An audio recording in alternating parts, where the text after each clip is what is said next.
Express റദ്ദാക്കിയ തിരുവനന്തപുരത്ത് നിന്നുള്ള 2 സർവീസുകൾ പുനഃസ്ഥാപിക്കുന്നു. ദുബായ്, അബുദാബി സെക്ടറുകളിലേക്കുള്ള സർവീസുകളാണ് പുനരാരംഭിക്കുന്നത്. എയർ ഇന്ത്യ എക്സ്പ്രസ് സർവീസുകൾ വ്യാപകമായി നിർത്തലാക്കുന്നത് മീഡിയ വൺ റിപ്പോർട്ട് ചെയ്തിരുന്നു. Media one impact.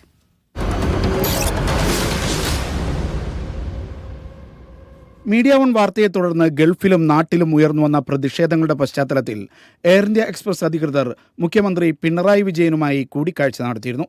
സർവീസുകളിൽ ചിലത് പുനഃസ്ഥാപിക്കുമെന്ന് ഉറപ്പും നൽകി. ഇതിന് പിന്നാലെയാണ് തിരുവനന്തപുരം ദുബായ്, തിരുവനന്തപുരം അബുദാബി സർവീസുകൾ വീണ്ടും ആരംഭിക്കുമെന്ന പ്രഖ്യാപനമുണ്ടായത്. ഈ മാസം 28 മുതൽ ആരംഭിക്കുന്ന ശീതകാല ഷെഡ്യൂളിൽ തന്നെ തിരുവനന്തപുരം ദുബായ് സർവീസുകൾ പുനഃസ്ഥാപിക്കും. ഒക്ടോബർ 28 മുതൽ ചൊവ്വാഴ്ചകളിലെ തിരുവനന്തപുരം ദുബായ് സർവീസ് പുനരാരംഭിക്കും. രാത്രി 1:50 പുറപ്പെടുന്ന വിമാനം പുലർച്ചെ 4:35 ദുബൈയിലെത്തും. തിരിച്ച് രാവിലെ 6:05 പുറപ്പെട്ട് 11:50 തിരുവനന്തപുരത്തെത്തും. ഒക്ടോബർ 30 മുതൽ വ്യാഴം ശനി ദിവസങ്ങളിലെ സർവീസ് ആരംഭിക്കും.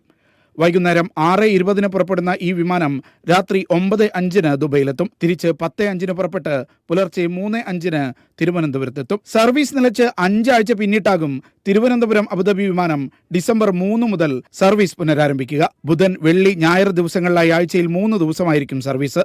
രാത്രി 7:55 പുറപ്പെടുന്ന വിമാനം രാത്രി 10:55 അബുദാബിയിലെത്തും. തിരിച്ച് രാത്രി 11:55 പുറപ്പെട്ട് പുലർച്ചെ 5:55 തിരുവനന്തപുരത്തെത്തും. Shino Shamsuddin, media one, Dubai.